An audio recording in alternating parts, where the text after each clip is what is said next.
The Feast of Christ the King finishes a liturgical year. A liturgical year means, the word liturgy means work of the people. So what the Feast of Christ the King is an opportunity for all of us to look at what work have we done in our spiritual life and what work have we done to live out the gospel. That's really basically what it means. And is Jesus Christ more Lord of our life? Those are the questions. We have the liturgical year that's going to start a new one. A new race is going to start next week, the first Sunday of Advent. And then Advent all the way to Epiphany is one of the major seasons in the new year, where we reflect on the mysteries of God. Who is this God who broke into human history, you know?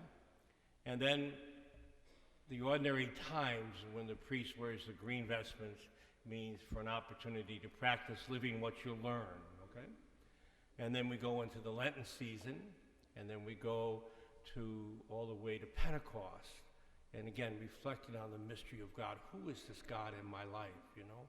And then the ordinary times from Pentecost to today is another opportunity to practice what you're learning and where is the Lord leading you, okay? So every year you have this unique opportunity, and if you enter deeply in the liturgical year every year, you will grow from the knowledge about God to knowing God. You'll just grow. That's why you come week after week. And also during this time too, and during the liturgical year, they take one of the three Gospels, Matthew, Mark, or Luke. It's been Luke this year. Luke, you should have down pretty good, because every 3 years you're studying it, you're reading it, you're praying with it, you know. And Luke is the Gospel of the poor, you know. So every year you get that, and then after Easter Sunday, you get the Gospel of John, the fourth Gospel, and you reflect on the Gospel of John every year because of the deeper meaning of it, you know. So that's why you go through the year, so that you learn more and more about Jesus Christ. You learn more and more to make Jesus Christ the Lord of your life. Now let's make it very practical so we don't stay upstairs here. What it means very practical is that Jesus Christ is God's love in flesh. So its meaning is I make God's love more part of who I am. I am gradually making God's love the primary source of my love. Let me say that again. That I'm making God's love the primary source of my love. So I'm not looking for love outside myself. I'm loving with no expectations. I'm allowing that love to fill me and to spill over into others, you know. And so I'm loving in a freedom. My focus is not who can you be for me so I could be for you. My focus is gradually becoming who can I be for you, a self-emptying. And that becomes my stance in life. The movement has to become over the years, if you've been doing this year after year, the movement has to become very simply that I'm learning to be in a loving stance at every moment of my life. Not on my own power and ability, but on the fact of God's love within me. I'm learning to be in that stance. And I'm also beginning to realize at the deepest level of who I am, that nothing in life, no person, no thing, no event can ever stop me from loving. No one can take away from me my ability to love. That's the end goal. That you can be radically in a loving stance no matter what you have to deal with in your life. Now that has tremendous ramifications, because all of a sudden you got to move beyond what Jesus said. You love those who love you. What good is it? Even pagans do as much. You've got another power inside yourself. You do good to those who only could do good to you. What good is it? Only even pagans do as much. You have another power in your life. You operate at a whole different level. So how do you begin to move beyond that in the movement of love? That you begin to realize that I have no expectations of what I give to another. But the difficulty in the movement of love is that you're gradually moving to higher levels of love. And the higher levels of love, the more you need to rely more on God, because you can't do it. When it says love your enemies, do good to those who hurt you, pray for those who mistreat you, give to all who ask of you.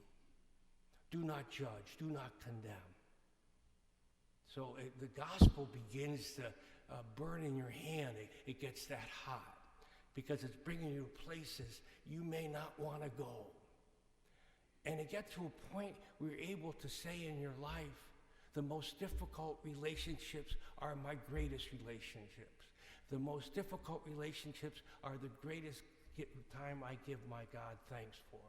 Because we go kicking and pushing and shoving as life tries to move us to higher levels. So those who have the relationships that are most difficult, they oftentimes force us out of our comfort zone into another level of loving. So they're oftentimes the greatest gift. So everything in your life begins to take a new texture, a new turn. Now here's a question, if I ever asked you, tell me about your spiritual journey. And we sat down and had a one-on-one conversation about that. Tell me about where you are right now spiritually, the best you can. Here's one of the questions I'll ask you.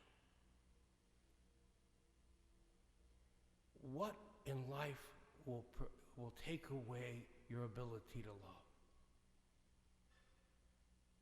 What in life will do that?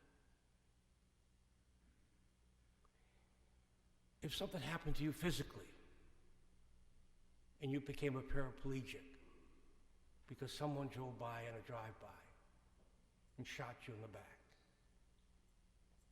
can you forgive that person?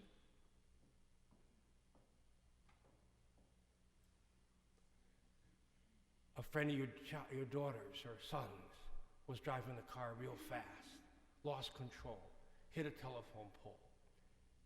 That kid escaped unhurt. Your kid died.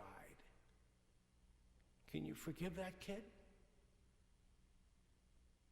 Can you forgive him?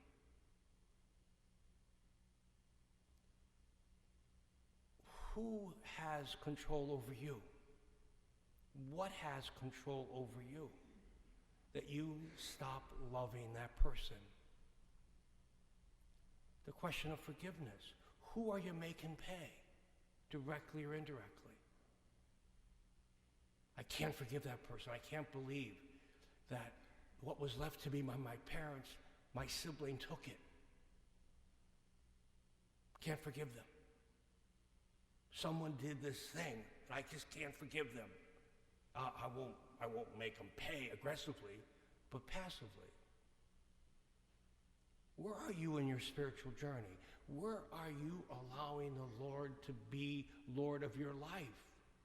That his love becomes your driving force.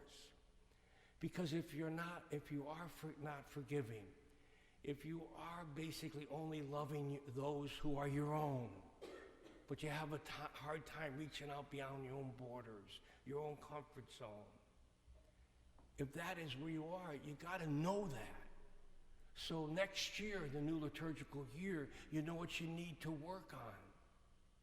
Because if you don't need to know what you work on, it's going to be the same thing year in and year out, year in and year out. And then you'll basically have given away your destiny, your purpose, that I got to reveal to all the very face of God and how I seek to try to love, how I seek to try to enter the mystery of life. And so it's an important time here where we have to take a few moments sometime this week before we enter a new year to see where am I in my spiritual journey? How free am I to love? Is unforgiveness still controlling my heart? Is the sense that, well, you can't love these people because there are those other people. So what this all says is God is not the Lord of my life. My survival is the Lord of my life. So if someone is going to attack me or my country, I got to do something unloving to protect myself and justify it in self-defense. I'm not there yet.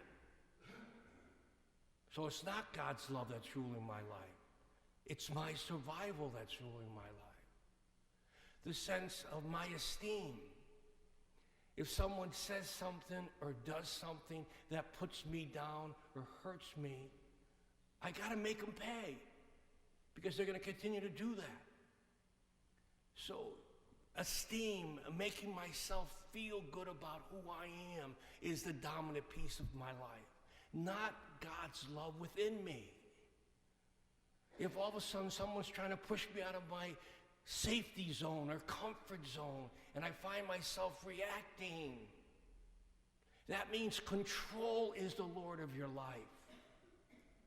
That means your power to control your world is what it's all about. Not the Lord's love is the Lord of your life. And it's the sense of your security, that I got to be safe in all things. So if anything's a threat to me, I got to defend myself by what? The best defense is a good offense. I got to try to be in a posture of what they call walking on eggs. People around me have to walk on eggs. So you got to wrestle with this spiritually, because you got a destiny. You got a purpose. And you did not choose God. God chose you with your strength, your weaknesses, your challenges, even your sin. He doesn't mind if you're a broken vessel, because he knows he works best in and through broken vessels. He doesn't want you to get it together in your own power and name. He wants to use you with his love to make a difference in the lives of those who touch your life. And so this is an important feast, because it's a time to take a little gut check or heart check or spiritual soul check, to be able to say, where am I right now on my journey? And you can't kid yourself, because next week your life may turn on a dime, and will you become a babbling pagan because somehow what happened to you threatened you, and therefore you lost it, your ability to love. One of the most powerful things I see in life is when I see someone in a dying process, really serious dying process, in pain, and their eyes are still alive. You could taste their joy of living. And you see the movements of kindness and thoughtfulness out of their pain. And you say so clearly to yourself, that person here is living out of God's love.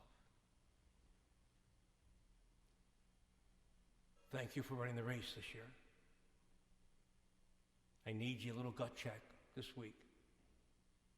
And the coming year, the new liturgical year, which starts next Sunday, I will be your guide again.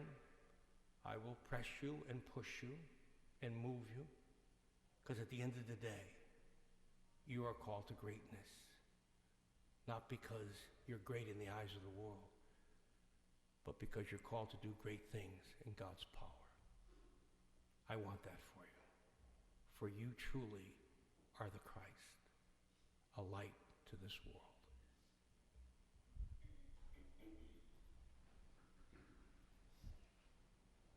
Let's just take a few moments and just reflect a little bit. Let the word seep inside you, the word proclaimed, the word preached. Be gentle with yourself, but allow it to penetrate your heart.